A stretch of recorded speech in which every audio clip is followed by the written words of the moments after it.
మీరు హామీలు అమలు చేస్తామంటున్నారు.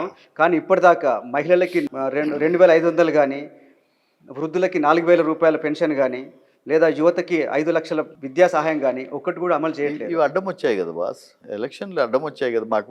ఇది వచ్చింది ఎలక్షన్ కోడ్ అయిపోయిన తర్వాత definitely they will be given. We are for the people. ఇప్పుడు రేవంత్ రెడ్డి గారు ఆయన ఒక స్ట్రాటజికల్గా he has made up his mind. నేను చూస్తున్న దీంతో ఏంటంటే ఒక గిమ్మిక్గా చేసి ఇదిగా చేసి he wants to again win for the next 5 years. He wants to become a national leader. He wants to be recognised by the people. కాబట్టి అబద్ధాలు చెప్పి జూటా మాటలు చెప్పి ప్రజలకి ఇచ్చిన హామీలు చేయకుండా ఉండకుండా కేసీఆర్ అంటున్నారు రేవంత్ సర్కార్ సంవత్సరం కూడా ఉండదు, దీన్ని పడగొడతారు మోడీ అని. మొన్ననే నన్ను ఆయన చూస్తుంటే నవ్వు వచ్చింది నాకు. కేసీఆర్ గారు నేను ప్రైమ్ మినిస్టర్ అవుతున్నా అని చెప్పిండు. ఇంకా అటువంటి కళలేగా అంటుంటాడు. కాబట్టి ఇది కూడా అటువంటి కళనే కేసీఆర్ గారిది. కాబట్టి ఆయనని ఇంకా పట్టించుకోవద్దు. కేంద్రంలో కూడా హంగ్ సర్కార్ రాబోతోంది. 12 సీట్లతోటి బీఆర్ఎస్ చక్రం తిప్పుద్దని ఆయన నమ్మకంగా ఉన్నారు. అదే ఏమనుకుంటున్నారు? అది మీరు నమ్ముతారా? అది మీరు నమ్మగలుగుతారా? ప్రజలు నమ్మగలుగుతారా? మీరు ఎవరన్నా కానీ ఖయాలంటే ఎవరన్నా మర్చిపోయి కూడా మందు తాగినప్పుడన్నా కానీ కళలో కానీ ఎప్పుడన్నా కానీ ఇటువంటి ఊహ అనేది అయితే నమ్మగలుగుతారా? కాబట్టి అది ఏమనిపిస్తుంది, ఎందుకు నమ్మకం కలగట్లేదు? ఎట్లయితే సాధ్యం కాదో తెలంగాణ బాపుని తెలంగాణ తీసుకొచ్చిన వాడిని అంటున్నాడు, మీకు ఎందుకు నమ్మకం లేదు? అదే చెప్తున్నాను కదా, అవన్నీ కూడా ఆయన చేతులారా నాకు చెప్పేవాడు. ఒకప్పుడు నేను ఆయన క్లోజ్గా ఉన్నప్పుడు నాకు చెప్పేవాడు, జితేందర్ మనిషి లోపల అహం పెరిగితే అహం ఎప్పుడైతే పెరుగుతాడో ఆ మనిషి నాశనం అయిపోతాడని చెప్పడం జరిగింది. కేసీఆర్ గారికి అహం పెరిగింది, దాంతో వారు ఫినిష్ అయిపోయారు. వారి కళలు కూడా పూర్తి అయిపోయాయి, వారి అజంప్షన్ పూర్తి అయిపోయాయి. ఎన్ని వస్తాయి అనుకుంటున్నారు?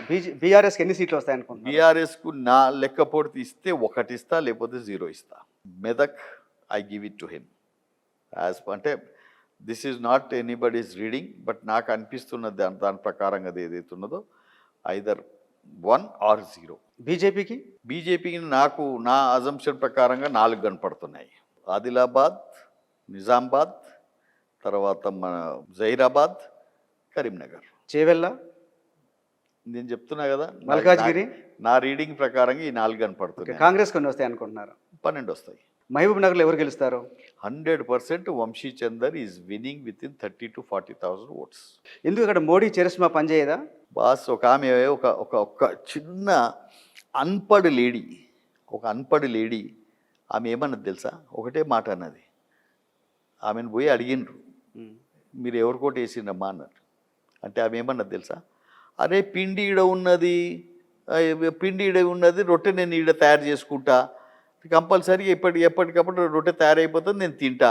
ఎక్కడి నుంచో ఢిల్లీ నుంచి వస్తుందంట పిండి, ఆ పిండి వస్తుందా ఒలకపోతుందా నాకేం తెలుసు, నేను దాని గురించి నేను ఎందుకు ఆలోచించుకోవాలి, ఈడ ఉన్న పిండితో నేను రొట్టె చేసుకుంటా అని చెప్పి చాలా క్లారిటీగా ఆమె చెప్పిన దాంతో నాకు అర్థమైపోయింది ఏంటంటే they have not believed BJP. కానీ అయోధ్యలో రామ మందిరం కట్టారు, ఆర్టికల్ 370 రద్దు చేశారు, ట్రిపుల్ తలాక్ రద్దు చేశారు. ఇన్ని చేసిన తర్వాత కూడా బీజేపీ గెలవదంటారా? బట్ ఈడ ఇప్పుడు మా పబ్లిక్ కావాల్సింది ఏందమ్మా, ఈడ మా మహబూబ్ నగర్లో మాకు కావాల్సింది పాలమూరు రంగారెడ్డి ప్రాజెక్టు. అది ఎవరిస్తారు? అది ఇచ్చేది కాంగ్రెసే కదా, రేపు రేవంత్ రెడ్డే కదా మాకు ఇచ్చేది. మాకు కావాల్సింది పెన్షను ఇచ్చేది ఎవరు? రేవంత్ రెడ్డే కదా. మాకు రావాల్సింది జీతాలు ఎవరిస్తారు? కేసీఆర్ మన ఈయననే కదా, రేవంత్ రెడ్డే కదా. రేపు పొద్దున మాకు ఇండ్లు కావాలి, చేసేది ఆయన్నే కదా. సరే ఓకే, మోదీ గారు ఏదైతే ఉన్నదో కేంద్రం నుంచి ఏం రావట్లేదంటారా సహాయం? కేంద్రం నుంచి ఏమొస్తున్నాయండి? కిషన్ రెడ్డి చెప్తున్నాడు 10 లక్షల కోట్లు ఇచ్చిన. 10 లక్షల కోట్లకు దానికి తగ్గ ఏదైతే ఉన్నదో అన్ని రకాలుగా డెవల్యూషన్ అనేది ఉంటుందో 29 స్టేట్స్కు ఇవ్వాల్సిన బాధ్యత. ఎందుకంటే ఇక్కడ నుంచి ఏదైతే ఇన్కమ్ ఉంటుందో that income is already being sent to centre. They are devaluating it. Devaluate చేసిన దాంట్లో మా తెలంగాణ రాష్ట్రానికి ఒక్కనికే ఇస్తలేరే, 29 రాష్ట్రాలకి ఇస్తున్నారే. ఇప్పుడు ప్రధానమంత్రి ఆవాస్ యోజన ఉన్నది, ఖాళీ తెలంగాణకే ఇస్తున్నావా? నువ్వు బియ్యం ఇస్తున్నావు, బియ్యం ఖాళీ వీధికే ఇస్తున్నావా? ఇక్కడి నుంచి కూడా ఏదైతుందో you are taking the amount, putting it to the kitty. ఆ కిట్టి నుంచి ఏదైతున్నదో మళ్ళీ నువ్వు డిస్ట్రిబ్యూట్ చేస్తున్నావు. నువ్వు రోడ్స్ ఏవైతున్నాయో ఖాళీ అదేది తెలంగాణకే ఇచ్చినావా? ఇప్పుడు నువ్వు వేసిన రోడ్స్ నేషనల్ హైవే మీద మా ట్రక్కులు నడుస్తలేవా? దాని మీద ఇన్కమ్ వస్తలేదా? నువ్వు ఎయిర్పోర్ట్లు ఖాళీ తెలంగాణకే ఇచ్చినావా? సీపోర్ట్ అయితే ఇవ్వలేవు, కానీ ఓ సీపోర్ట్ తెస్తే అప్పుడు ఎస్ తెలంగాణకు మేము ఇచ్చినామని చెప్పుకోవచ్చు. ఓ సీపోర్ట్ ఇస్తారా? సీ లేదు కదా. అరే మళ్ళీ అది లేనిది ఇచ్చి అటువంటిది తీసుకొచ్చి ఇస్తే అప్పుడు మేము ఇచ్చినామని గొప్ప చెప్పుకోవచ్చు.